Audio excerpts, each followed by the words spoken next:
যেই স্বৈর শাসকের কারণে 16টা বছর বাংলাদেশের মানুষদেরকে জ্বালিয়ে পুড়িয়ে মিথ্যা মামলা হামলা দিয়ে যাদেরকে শেষ করেছে, আজও দেখতেছি আরেক দল তাদেরকে ভারত থেকে আনার জন্য, নির্বাচন করানোর জন্য ওদের উঠে পড়ে। মনে রাখবেন, এরা হচ্ছে জাতীয় গাদ্দার। এরা কি জোরে বলেন? এদেশের মানুষ জানে কি জানে না? হাসনাত আব্দুল্লাহ বাপের বেটা বলেছে আমাকে 11ই মারছে। জেনারেল ওয়াকারুজ্জামান আমাকে ঘরের মধ্যে ডেকে, আমার সঙ্গে আরো 2 জন ছিল, বলে মেনে নাও। হাসনাত আব্দুল্লাহ বলেছে জীবন দিয়ে দেব, তারপরেও যে ছাত্রগুলা রক্ত ঝরেছে, 20 থেকে 25 হাজার ছাত্র রক্ত ঝরেছে, এই রক্তের বেঈমানি করা হবে। ঠিক কিনা বলেন? কারণ জালেমকে সাপোর্ট করা মানে মাজলুমের বিরোধিতা করা, মাজলুমের রক্তের বিরোধিতা করা। কথা বলেন ঠিক কিনা? প্রতি ফোঁটা রক্তের আল্লাহর কাছে জবাবদিহিতা আছে। দুনিয়া আপনি কিছুই মনে করছেন না, জবাব দেওয়া লাগবে কি লাগবে না?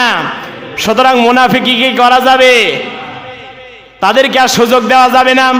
একটা জরিপে দেখলাম যে সুযোগ দিয়েছে, যেই জিয়াউর রহমান আওয়ামী লীগকে সুযোগ দিয়েছিল, ওই জিয়াউর রহমানকে হত্যা করেছে আওয়ামী লীগ।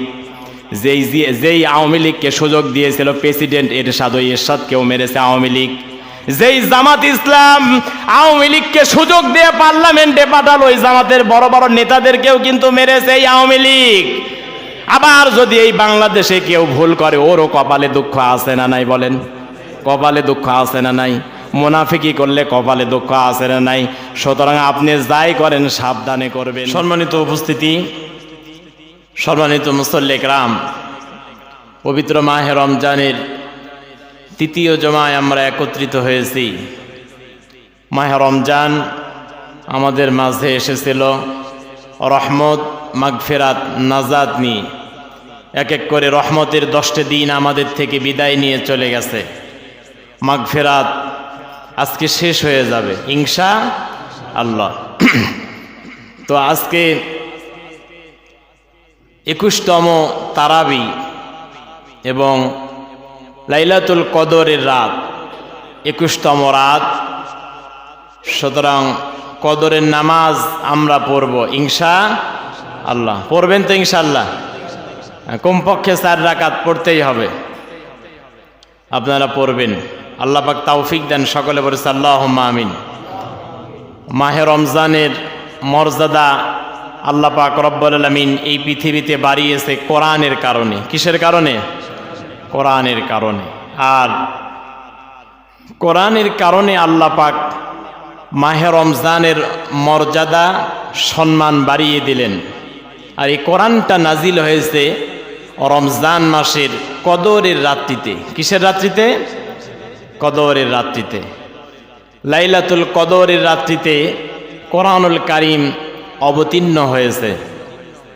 সেদিনকে আমাকে একজনকে প্রশ্ন করছে, হুজুর আপনারা বলেন লাইলাতুল কদরের রাতে কোরআন নাজিল হয়েছে, আবার বলেন দীর্ঘ 23 বছর ধরে কোরআন নাজিল হয়েছে, বুঝলাম না আসল ব্যাখ্যাটা কি? তো বললাম আপনাকে কোরআন যথাযথভাবে পড়তে হবে, তাহলে বুঝতে পারবেন। আল্লাহ পাক বলেছে কোরআনকে আমি আল্লাহ পাক রেখেছি লাউহে মাহফুজে, সংরক্ষিত সুরক্ষিত স্থানে। সুবহানাল্লাহ বলবেন না?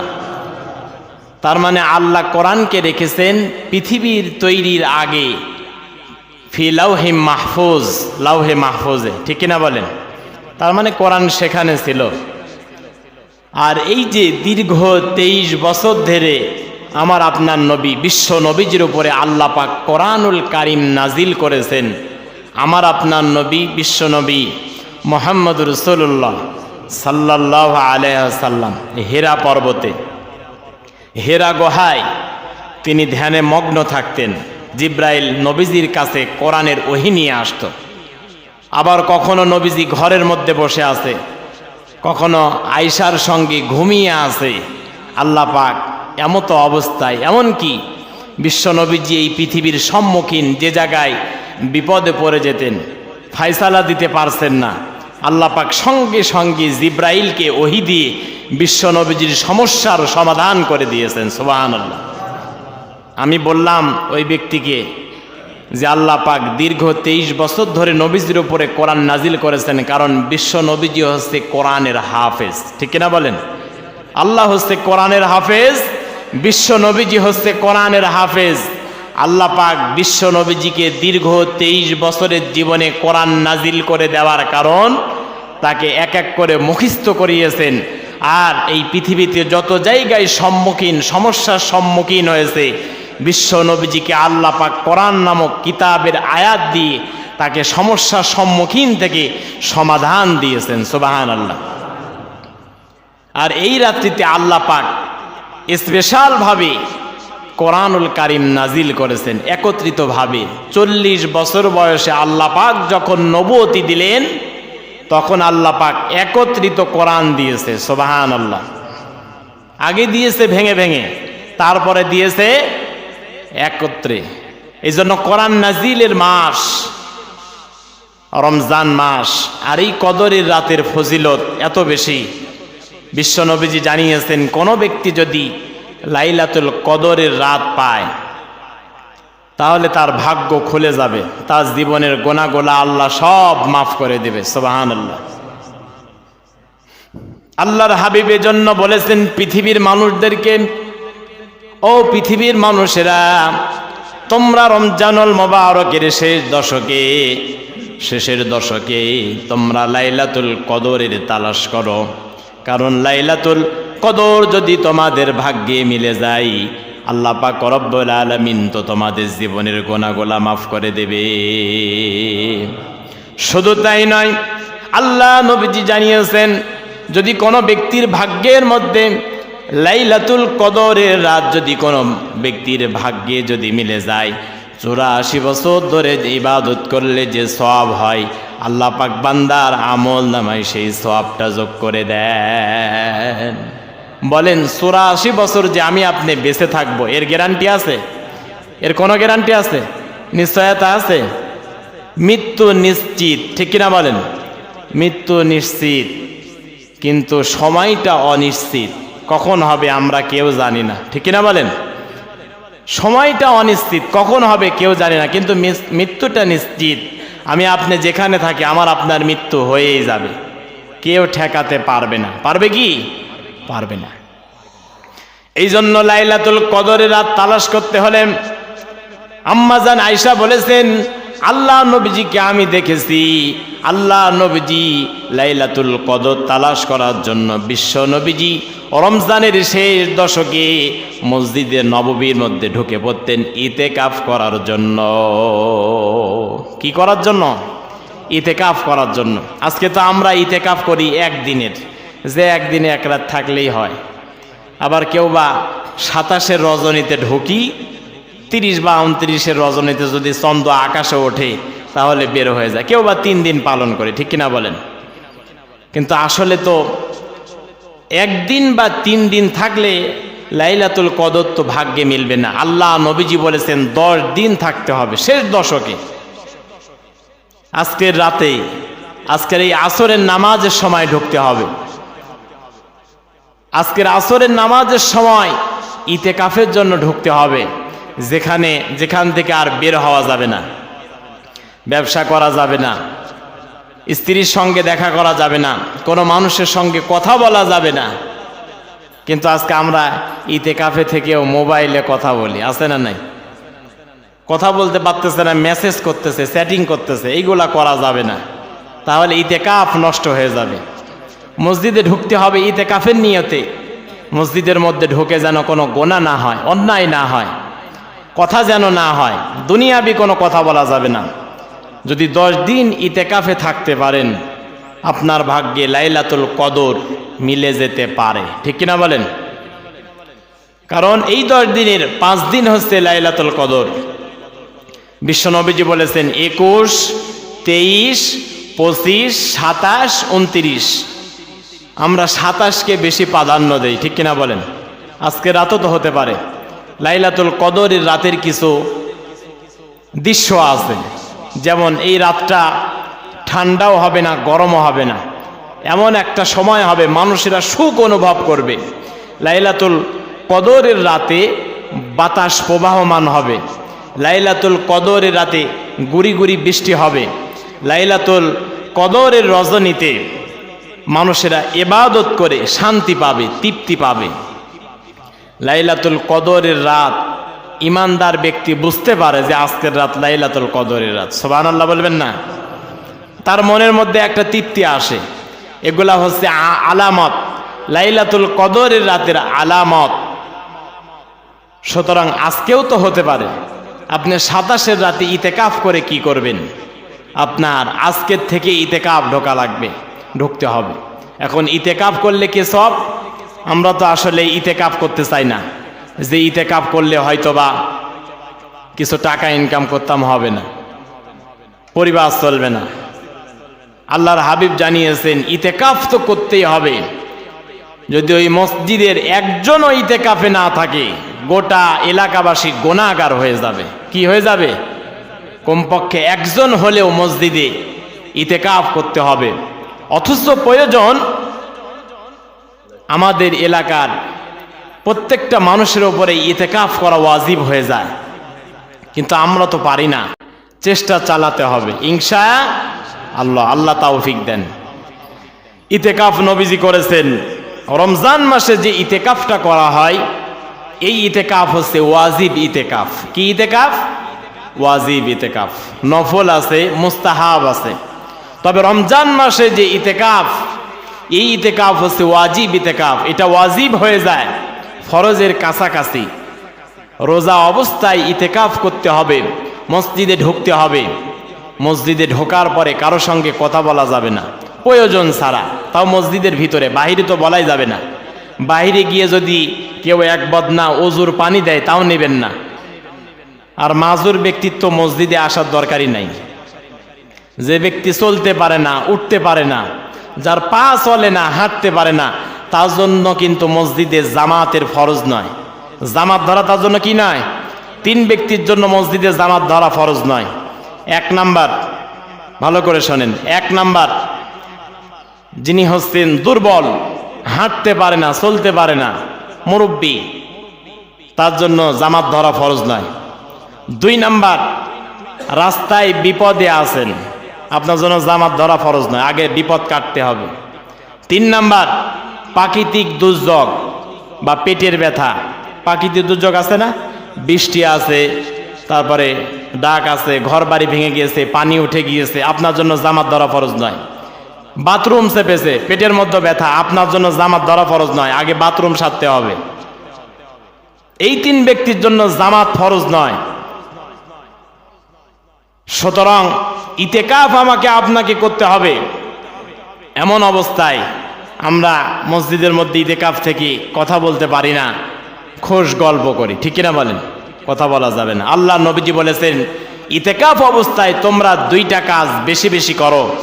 1 নাম্বার হচ্ছে তোমরা জিকির করো, আর 2 নাম্বার সালাত আদায় করো। সুবহানাল্লাহ। নফল নামাজ আদায় করো। এই নামাজের মাধ্যমেই আল্লাহ পাক তোমার তাকদীরে, তোমার ভাগ্যে, তোমার কপালে লাইলাতুল কদর আল্লাহ পাক মিলায়া দিতে পারে। সুবহানাল্লাহ। আল্লাহ পাক তৌফিক দেন, সকলে বলছে আল্লাহুম্মা আমিন। এখন ইতেকাফ করলে কি সওয়াব?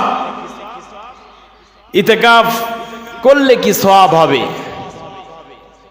ইতেকাফ করলে আল্লাহর হাবিব জানিয়েছেন 2টা উমরা হজের সওয়াব আল্লাহ পাক দান করবেন, এবং 1টি কবুল হজের সওয়াব আল্লাহ পাক তার আমল নামায় দান করে দেবেন। জোরে বলি সুবহানাল্লাহ। আপনার লক্ষ কোটি টাকা খরচ করে সৌদি আরবে যাচ্ছেন, আপনার হজ কবুল হবে এর গ্যারান্টি আছে? টাকার মধ্যে ভেজাল থাকতে পারে, আপনার মনের মধ্যে দর কষাকষি থাকতে পারে, কিন্তু কিয়ামতের ময়দানে যখন উঠবেন তখন দেখবেন আপনার আমল নামায় উমরার সওয়াব লেখা, কোরবানির সওয়াব লেখা, হজের সওয়াব লেখা। আল্লাহকে ডাক দিয়ে বলবেন, আল্লাহ আমি তো এলাকার গরিব মানুষ, আমার তো টাকা পয়সা ছিল না, হজ করতে পারে নাই, কিন্তু আমার আমল নামায় হজের সওয়াব লেখা দেখা যায়, ব্যাপার কি? আল্লাহ বলে, বান্দা পৃথিবীতে এমনও কাজ করেছো যে কাজ করার কারণে তোমার আমল নামায় আমি আল্লাহ পাক ও হজের সওয়াব লিখে দিয়েছি। সুবহানাল্লাহ। আর রমজান মাসে এমনি যদি কেউ ওমরা করে, আল্লাহ পাক তাকে হজের সওয়াব দেয়। বিশ্বের বিভিন্ন প্রান্ত থেকে আমরা দেখছি কাবার পাশে গিয়ে তারা ওমরা করছে, ঠিক কিনা বলেন? আল্লাহর হাবিব জানিয়েছেন রমজান মাসে ওমরা করা ও হজের পরিমাণ সওয়াব। সুবহানাল্লাহ। এই জন্য এই চিন্তা আবার করবেন না যে রমজান মাসে হজের সওয়াব, এত টাকা দিয়ে আর হজ করবো না, রমজান মাসেই ওমরায় যাব নাকি? আল্লাহ মনের খবর জানে না? অনেকে টাকা পয়সা আছে কিন্তু ইচ্ছা নাই, ঠিক কিনা বলেন? ইচ্ছা শক্তি নাই, হজ করতে পারে না, ওর কপাল পোড়া। জোরে বলেন কি পোড়া? কপাল পোড়া। ইচ্ছা করেন। আল্লাহর একজন বুজুর্গ বান্দা, গরিব মানুষ, মনের মধ্যে টেনশন, মনের মধ্যে চিন্তা, আল্লাহ ও হজের এত ফজিলত, ওমরার এত ফজিলত, আমি তো হজ করতে পারবো না, আমার তো এমন কোনো সামর্থ্য নাই, টাকা নাই, পয়সা নাই, আমি কেমনে যাব হজে? এশার নামাজ পড়ে সবাই যখন মসজিদ থেকে বের হয়ে চলে গিয়েছে, আল্লাহর বান্দা মসজিদের মেহরাবকে সামনে নিয়ে 2 রাকাত নফল নামাজ আদায় করেছে। 2 রাকাত নফল নামাজ আদায় করার পরে আল্লাহর কাছে হাত তুলে কান্না করে আর বলে, আল্লাহ এই এলাকার আমি একজন গরিব মানুষ, অসহায় মানুষ, আল্লাহ গো হজ করার মতো আমার কোনো সামর্থ্য নাই, আমার টাকাও নাই, পয়সাও নাই, আমি কাবাতে যেতে পারবো না। তবে আমার মনের মধ্যে হচ্ছে, আল্লাহ তোমার দরবারে আরজি করি, এই মসজিদের মেহরাব যদি আমার জন্য কাবা হয়ে যেত, আমার কপালটা বড় ধন্য হয়ে যেত। সুবহানাল্লাহ। গরিব ব্যক্তিটি যখন এই দোয়া করল, গরিব ব্যক্তির কাকতিয়ার মিনতি দেখে আল্লাহ পাক রব্বুল আলামিনের এত ভালো লেগে গেল, আল্লাহর এত দয়া হলো। গরিব ব্যক্তি এশারের নামাজ শেষ করে কান্নাকাটি করে বাড়িতে চলে গিয়েছে। যাওয়ার পরে ঘরের মধ্যে ঘুমিয়ে আছে, ফজর নামাজ জামাতের সঙ্গে আদায় করেছে, আল্লাহর কাছে কান্না করে, আল্লাহ ও হজের এত সওয়াব, ও হজের এত সম্মান, ও হজের এত মর্যাদা, তোমার নবীজি জানিয়েছেন একটি কবুল হজের সওয়াব আল্লাহর জান্নাত ছাড়া আর কিছুই হতে পারে না। একটি কবুল হজের সওয়াব, কবুল হজের বিনিময়ে আল্লাহ জান্নাত দিবেন। সুবহানাল্লাহ বলবেন না? কবুল হজের সওয়াব, কবুল হজের বিনিময়ে আল্লাহর জান্নাত ছাড়া আর কিছুই হতে পারে না, কিছুই হতে পারে না। সুবহানাল্লাহ। গরিব ব্যক্তিটি ফজর নামাজ শেষ করে বাড়িতে গিয়ে কোরআন তেলাওয়াত করতেছেন।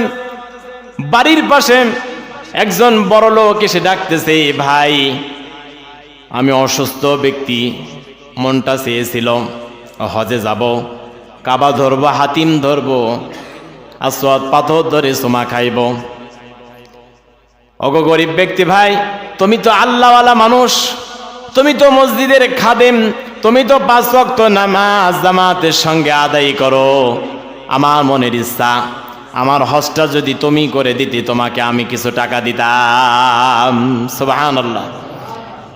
গরিব ব্যক্তি কেঁদে ফেলেছে আর বলছেন, আল্লাহ তোমার কাছে যে সাহায্য চাইলে তুমি দাও, এটা তার বাস্তব প্রমাণ। গরিব ব্যক্তি কান্না করেছে কার কাছে? আরো জোরে বলেন, কার কাছে? আল্লাহর কাছে কান্না করেছেন। আল্লাহ পাক গরিব ব্যক্তির, আল্লাহওয়ালা ব্যক্তির দোয়া কবুল করেছে কি করে নাই? আল্লাহ কবুল করেছে। আল্লাহ পাক তাকে হজ করিয়েছেন। কাঁদবেন আল্লাহর কাছে, ইচ্ছা থাকতে হবে, টাকা না থাকতে পারে। স্বপ্নযোগী আল্লাহ পাক কাবা আপনার সামনে ঘোরাতে পারে, পারে কি পারে না? স্বপ্নযোগে আপনার সামনে রাসূলুল্লাহর কবর মোবারক আপনার সামনে ঘোরাতে পারে, রাসূলুল্লাহ চেহারা আপনাকে দেখাতে পারে কিনা, ঠিক কিনা বলেন? আল্লাহর হাবিব বলেন, এই পৃথিবীতে শয়তান সবার আকৃতি ধারণ করতে পারে, শয়তান সবার রূপ ধারণ করতে পারে, তবে এই পৃথিবীতে শয়তান 2টা জিনিসের রূপ ধারণ করতে পারে না। সুবহানাল্লাহ। 1 নম্বরে শয়তান মানরানি ফাকদরানি, যে ব্যক্তি আমি নবীজিকে দেখলো সে যেন আমাকেই দেখলো। শয়তান কখনো আমার রূপ ধারণ করতে পারে না, আর আমি নবীজিকে যে দেখলো তার জন্য জাহান্নামের আগুন হারাম হয়ে গেল। সুবহানাল্লাহ। আমি নবীজিকে যে দেখলো তার জন্য জাহান্নামের আগুন হারাম। আল্লাহ নবীজি বললেন, 1 নম্বরে আমি রসুল্লাহ রূপ ধারণ করতে পারে না শয়তান। আর 2 নাম্বার, আল্লাহর কাবা রূপ ধারণ করতে পারে না শয়তান। যে ব্যক্তি কাবাকে দেখলো সে যেন কাবাকেই দেখলো, কাবা রূপ শয়তান ধরতে পারে না। সুবহানাল্লাহ। এই জন্য হজ আমাকে আপনাকে করতে হবে, ওমরা আমাকে আপনাকে করতে হবে। যদি করতে না পারি, মনের মধ্যে যদি চিন্তা থাকে, গবেষণা থাকে, আকাঙ্ক্ষা থাকে, ইচ্ছা যদি থাকে, আল্লাহ পাক কিয়ামতের ময়দানে আমার আপনার আমল নামায় হজের সওয়াব লিখে দিতে পারেন কি পারেন না? অবশ্যই ওই আল্লাহই পারেন, ঠিক কিনা বলেন? সুতরাং লাইলাতুল কদর তালাশ করতে হলে ইতিকাফ করার দরকার আছে না নাই? করতে হবে। আল্লাহ পাক তৌফিক দেন। সকলে বলেছে আল্লাহুম্মা আমিন। আজকের থেকেই কদরের নামাজ পড়বেন। আজকেই 21 রজনী, আরবি তারিখ চেঞ্জ হয়। মাগরিবের আজান যখন হয়ে গেল, সঙ্গে সঙ্গে আরবি তারিখ চেঞ্জ হয়ে গেল। আমি আপনাদের সামনে বলতে চাই, এই রমজান মাস হচ্ছে মুসলমানদের বিজয়ের মাস। জোরে বলেন, কিসের মাস? বিজয়ের মাস। ইসলামের প্রথম যুদ্ধ হয়েছিল রমজান মাসে। কোন মাসে? রমজান মাসে, 17ই রমজানে। আজকে 20 রমজান। আজকে কয় রমজান? 20 রমজান। 17ই রমজানে বদরের ময়দানে জিহাদ হয়েছিল। বিশ্বনবীজি কাফেরদের বিরুদ্ধে যুদ্ধ ঘোষণা করেছিলেন। মক্কার কুরাইশ আর মদিনার মুসলমান মুজাহিদ সৈন্য রাসূলুল্লাহ বদরের ময়দানে যুদ্ধ ঘোষণা করলেন, জিহাদ করলেন। ইসলামকে বিদায় করার জন্য আবু জেহেল, আবু লাহাব, উতবা, সাইবা, মুগিরা, নজর ইবনে হারিস, উতবা ইবনে মুঈত, আবু সুফিয়ান সহ বড় বড় কাফের নেতারা রাসূলুল্লাহর বিরুদ্ধে চক্রান্ত করল। আল্লাহ পাক বিশ্ব নবীজি মুজাহিদ তৈরি করলেন 313 জন। জোরে বলেন কতজন? 313 জন। মুসলমানদের ইতিহাস ভুলে গেলে হবে না। মাত্র 313 জন 1000 কাফের সৈন্যর বিরুদ্ধে 17ই রমজানে সাহাবীরা জিহাদ করেছিল, যুদ্ধ করেছিল। আল্লাহ পাক মুসলমানদের সৈন্য সংখ্যা কম হতে পারে, তরবারি কম ছিল, অস্ত্র ছিল না, মুসলমানদের ঘোড়া ছিল না, মুসলমানদের গাধা ছিল না, মুসলমানদের শক্তি নাই। তারপরেও আল্লাহ পাক মুসলমানদেরকে বিজয় দেওয়ার কারণ তাদের ইমানি শক্তির কারণে। জোরে বলেন কিসের কারণে? ইমানি শক্তির কারণে। এজন্য রাসূলুল্লাহ বলেছেন, মান সামা রমাদানা ঈমানা ওয়া ইহতিসাবা গুফিরা লাহু মা তাকদ্দামা মিন যামবি। যে ব্যক্তি রমজান মাসে ইমানের সহিত সওয়াবের আশায় রমজানের রোজা রাখলো, আল্লাহ তার জীবনের সব গুনাহগুলো ক্ষমা করে দিল। সুবহানাল্লাহ। ইমান, ইমান। আপনি যেখানেই যাবেন সেখানে ইমানের দরকার আছে না নাই? সেখানে ইমান থাকা লাগবে। ইমান ছাড়া কোনো ইবাদত কবুল হবে হবে না। কত হিন্দু তো দান করে, কবুল হবে? হ্যাঁ, কত বড় বড় হিন্দু তো খ্রিস্টানও তো যাকাত দেয়, কবুল হবে? ইমান নাই। জোরে বলেন কি নাই? ইমান নাই। ইমান লাগবে। রাসূলুল্লাহ সাহাবীদের কি ইমানের বলে বলিয়ান করলেন। সাহাবীরা প্রস্তুত রাসূলুল্লাহর জন্য জীবন দেওয়ার জন্য, আল্লাহর জন্য। আজও আমরা দেখতে পেলাম ফিলিস্তিনের প্যালেস্টাইনে আমরা দেখতে পারলাম আমার মুসলমান ভাই, আমার মুসলমান বোন, ছোট্ট ছোট্ট শিশুদেরকে ইসরায়েলের ইহুদিরা কামানের গুলি দিয়া, মিসাইল দিয়া, বোমা দিয়া ও হত্যা করে তাদেরকে দুনিয়া থেকে বিদায় করে দিচ্ছে। ঠিক কিনা বলেন? আমরা ইফতারির সময় কত সুন্দর স্বাচ্ছন্দ্য বোধ করে ইফতারি খাই, সাহারি খাচ্ছি, কত সুন্দর জীবন যাপন করছি, কিন্তু তারা কিন্তু খাবারের সময়টুকু পাচ্ছে না। বাচ্চা নিয়ে দৌড় মারছে। দেখলাম একটা ভিডিওর মধ্যে একটা সন্তান, একটা মা পানি না পেয়ে বৃষ্টির ফোঁটা টাকের উপরে, একটা গাড়ির উপরে পড়ছে, নিচে পড়ে আছে একটা কাভার, টাকের উপরে ধরে আছে, সেখান থেকে টাকের থেকে ময়লা পানি পড়ছে। আল্লাহু আকবার। ফোটায় ফোটায় যখন পড়ছে, মা বাচ্চাকে সান্ত্বনা দেওয়ার জন্য এই পানিটা বাচ্চাকে পান করাচ্ছে। আল্লাহু আকবার। কি পরিস্থিতিতে আছে আজকে ৭৫টি বছর ধরে ইসরায়েলের ইহুদিরা মুসলমানদেরকে মারতে মারতে শেষ করে দিচ্ছে। আমরা নিশ্চুপ, আমরা কিছুই বলি না, ঠিক কিনা বলেন? অথচ গবেষণা করে দেখলাম এই ইসরায়েলের ইহুদিদের দেশে চারপাশে যে মুসলিম রাষ্ট্র আছে, সৌদি আরব, ইয়েমেন, কুয়েত, কাতার, ইরাক, ইরান, তারা কোনো কথা বলছে না, নিশ্চুপ। তারা যদি শুধু পেশাব করে দেয়, ইসরায়েলকে খুঁজে পাওয়া যাবে? বলেন, খুঁজে পাওয়া যাবে? চারিদিকে মুসলমান রাষ্ট্র, পেশাব করে দিলে ইসরায়েলকে খুঁজে পাওয়া যাবে না। কিন্তু আজকে মুসলমান নিশ্চুপ। আল্লাহ বলেছে তোমরা চুপ করে থেকো না। মুসলমানদের কষ্ট দেখে এমন একদিন আসতে পারে, এই কষ্ট তোমাকে ভোগ করা লাগতে পারে, ঠিক কিনা বলেন?